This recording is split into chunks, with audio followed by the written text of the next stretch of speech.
Okay, so today we pick up with the economic expansion and change of the Middle Ages. We're going to see an agricultural revolution take place because new technologies are going to come into play. Some of the new technologies that come into play include the iron plow, which was better for the heavier European soil.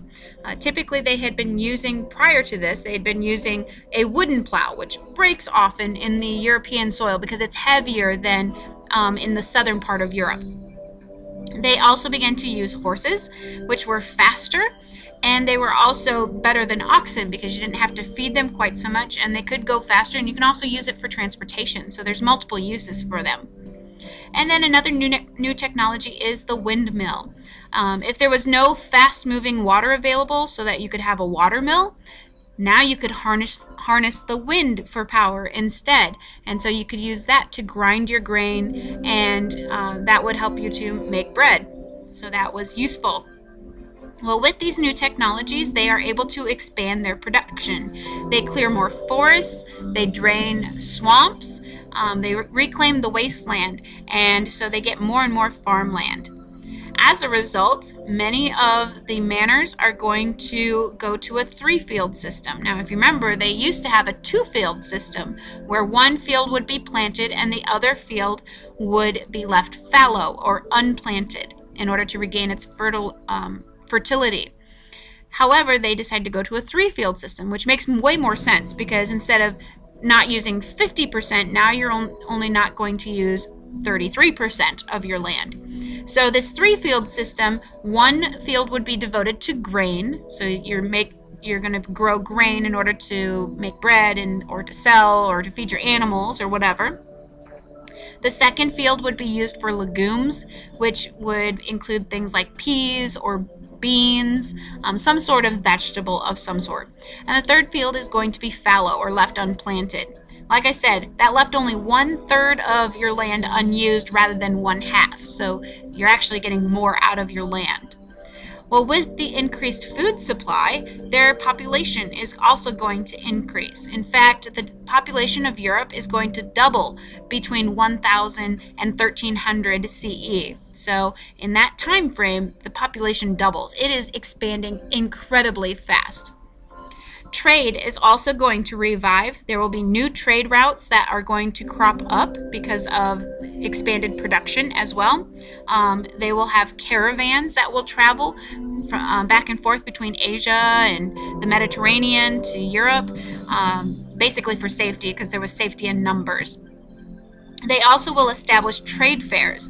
Basically anywhere that routes are going to meet or where rivers meet, anywhere that people are going to cross paths, a trade fair would be established. And this is a place where you could trade animals, you could trade goods, you could trade services. There's also entertainment available. So if you wanted to go on an outing and take the day off, that's where you went, was to the trade fairs. Eventually, these trade fairs are going to become more permanent because they will establish new towns there. And these new towns become centers of trade. It just kind of made sense because rather than going back every weekend or staying weeks on end and then going back to your original place, you just stay there. And eventually they winter over there as well, so that you want a permanent shelter if you're going to winter over in this location. Well, since these new towns begin forming, they don't really fall under anybody's control. In fact, some of them are going to be out of anybody's control. There's no vassal, there's no lord, there's no king that controls them. And so what they're going to do is they're going to set up a charter. And a charter is a written document that sets out the rights and privileges of a town, of what they are able to do, what they can do. And that charter is typically given by a king or a local lord. Whoever was the closest, most powerful person, that's who you went to for the charter. They were the ones that gave you the ability to have this town. And typically you got your charter in exchange for a large sum of money or a yearly fee. So they either paid like a yearly tax or they paid a sum of money up front for it. But the nice thing about a charter is that you could choose your own leaders, you could control your own affairs, you didn't have a lord looking over you saying you need to do this and you need to do that, so it was kind of nice. But it also was a safe haven as well. Serfs who ran away from really poor manners because they got beaten or overtaxed or whatever. But a runaway serf, if they made it to one of these new towns and they lived in this town for a year and a day, they earned their freedom. Remember how we talked about how serfs weren't really slaves because they couldn't be bought and sold, but they weren't really free either. They couldn't leave without permission. Well, if you made it to one of these towns and you stayed there for a year and a day, you could be free. You could have the ability to do good things and to have your freedom and purchase land. Eventually, we'll see a commercial revolution take place as well. So we have an agricultural revolution and we have a commercial revolution. And the commercial revolution, you're going to see new business practices being used. Things like partnerships, where merchants are going to join together and they'll pool their funds together for larger scale ventures, which is nice in a way because you don't have the whole burden, you don't have the whole risk as an individual. You can share that burden. And it also has the nicer benefit that if you do something on a bigger scale, you're going to make more money that way. But it's also kind of a bad thing because you aren't making quite as much money if you did it on your own. Another new thing is an insurance system that is going to help reduce business risk, that they come up with this idea that you can insure your product or you can insure your venture into your caravan taking your goods across the continent. Another new business practice is going to be a bill of exchange. Now, merchants are going to deposit their money once they get their cash in. They're going to deposit their money with a banker in their home city. But if they travel around, they don't want to haul a big bag of gold around because that just invites thieves to come take it. So what they're going to do is they're going to take a bill of exchange. It's basically paper money. It says this guy is good for this amount of money, and you can trust him to spend this amount of money. So it's kind of like a checkbook in a way, but it's also basically a claim that you have this amount of money in the bank, and if you send for it, we'll pay you, and that kind of thing. Like I said, it was also easier to travel with these bills of exchange rather than actual cash.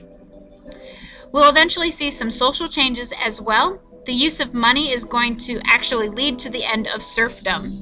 The lords of these estates are going to need money to pay for things, and they need cold hard cash. They need the money up front. They don't want chickens, they don't want eggs, they don't want baskets for how, remember the peasants, they would sometimes pay their taxes that way because they didn't actually have money, they had valuable things. And so the lords who need the cash because they need to, buy new armor or upkeep their castle or whatever, they're going to require that their peasants have to pay them in money instead of in services or in goods. And so the peasants are like, okay. So they turn around and take their goods and they begin selling it to the locals, so the people around them. So they take it to these new towns and they sell it there in order to get money to pay the lord with. So by 1300, most peasants are either going to become tenant farmers, which means that they pay rent for their land, or they're going to be hired farm laborers, which means that they're no longer serfs. They're going to no longer be tied to the land. They don't need to actually farm the land themselves. So it's a whole new class structure that is going to come about. This new class that is going to be developed is the middle class. And this new class included the merchants and traders and artisans who were making cash off the new towns. And they become the middle class, and they come from the peasant class. Now, this new middle class was not liked by the nobles or the clergy. The nobles didn't like them because they were a disruptive influence that were beyond their control. They couldn't control them. They didn't have the power anymore because it's no longer a peasant class. It's no longer a serf class where you can tell them what to do. And the clergy didn't like them because they felt that the profits that were made by this new middle class came from a process called usury. And usury is lending money at an interest rate, that if I loan you $100 and I have a 10% interest rate, you're going to pay me back $110 because you were able to use my money. The clergy felt that this was immoral, that it went against Christian teachings. So they didn't like the middle class because they felt they got all their money this way. Eventually, what we're going to see from this middle class is that they're going to develop guilds, and the role of the guilds is going to have an important impact on the community as well. Now, guilds are associations. It's a like-minded group of people who had the same profession. And so you would have a goldsmith guild and a bricklayer guild and a basket weaving guild. Everybody in the same job description joined together into these associations or into these guilds. And there's several reasons for that, and we're going to get into that. But these guilds are going to dominate the life in the towns. They are the ones who help to pass the laws. They levy taxes.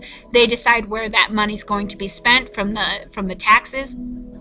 And the reason these guilds began was because the artisans are going to resent the merchants. Now, the merchants are the people who are selling the artisans' goods. The artisans are the ones who create the things. The merchants are the ones who sell it.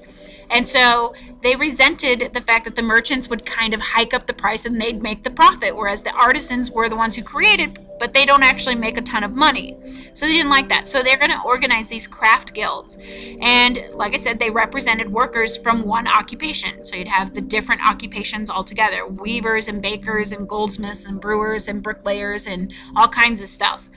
And so this is occasionally going to lead to riots and revolts because there's a lot of competition between the guilds, which are the artisans, and the merchants. There's a lot of competition on pricing and all kinds of stuff. But they did it to protect their own economic interests. They want to prevent competition. So they're going to limit the membership in the guilds, but they prevent that competition because then they can control the prices. But they also set prices, or they also set rules that are going to ensure the quality of the product. So if you bought something from a member of the guild, it's going to be something good. It's not going to be really crappy quality. So that was a benefit of that if you were buying from the guild.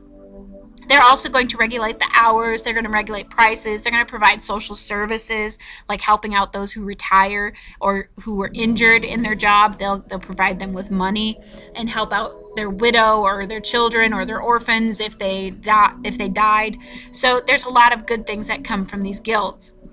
In order to become a member, you had to go through a pretty lengthy process, however. You started out as an apprentice, and an apprentice is a trainee, someone who's learning the job. And you usually started about age 7 or 8, and you would go to a master guildsman. And at age 7 or 8, that master guildsman is supposed to teach you the ropes of how to do this job. And usually you spent about 7 years learning the trade, and you didn't receive any wages. Instead, you got your board and your bed, so food and clothing and a place to stay. But few apprentices ever actually make it to become a master, just because you usually had to be related to him, and then he would pass on his shop to you.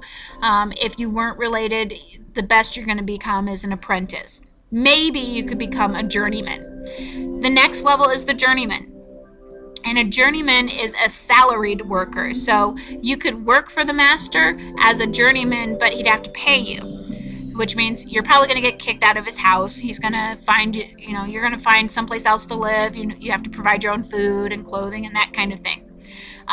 So you could work as a journeyman, and you could work in your master's house, or you could go out on your own and try and make it on your own. Not always was it going to be easy, and not always were you going to be able to find a job. So it's kind of a hit and miss on this. But they often accused their masters of keeping their wages low so that they couldn't open their own workshops. So there's kind of a little bit of a grudge match going on as well.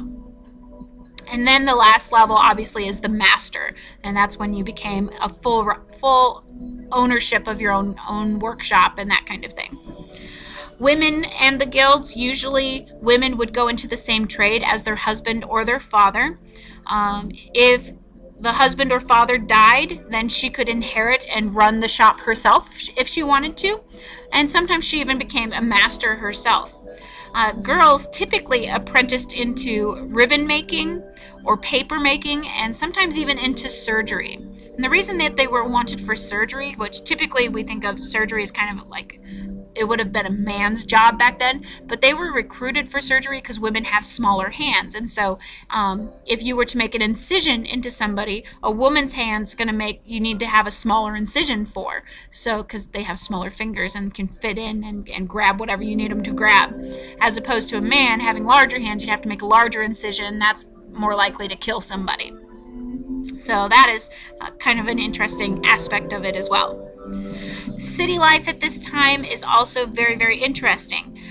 Cities were usually surrounded by these high protective walls because you didn't want to get invaded by anybody. And every few years they had to build new walls because outside the old walls, people would begin to build huts and have houses. And so you needed to have a new wall to protect them. And then a few years later, you'd have to build another new wall. So you have these series of walls as the city gets bigger and bigger and bigger. But within the city, you had very narrow streets and really tall buildings. And so a lot of sunlight is going to be blocked. And so it tends to be kind of dark even in the middle of the day. It's going to be kind of dark in the streets, which makes it dangerous. Many of the houses have gardens, and they would keep pigs or cows there. And the streets were also unpaved, and they were also unlit at night. So again, like I said, it's very, very dangerous to be there. Many of the buildings are made of wood, and so fire was a constant threat. It was something they had to watch out for. And with them living in such close quarters and having the filth in the streets and no cleanup crew, you do have the spread of disease because of the close quarters and the unsanitary conditions. In fact, waste was often flung into the streets from the upper stories. So you could be walking through all kinds of excrement and throw up and everything else. So it's all kinds of pleasant to be there.